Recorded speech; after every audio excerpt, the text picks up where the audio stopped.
Now apply glazing putty evenly, in much the same way you did when backbedding.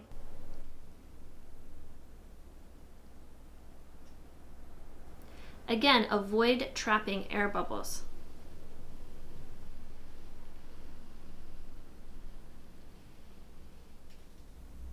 Here is another method.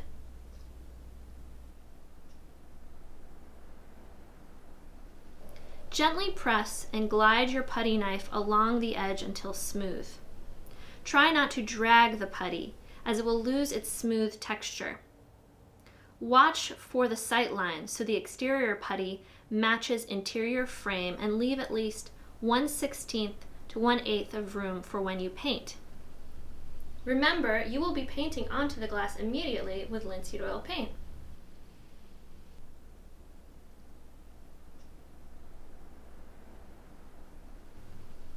Work to create nice sharp corners with your putty knife.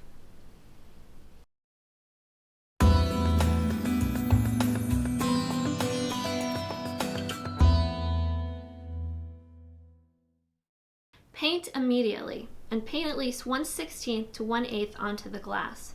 This is one major factor that allows for long-lasting results with the DANA Linseed Oil Putty.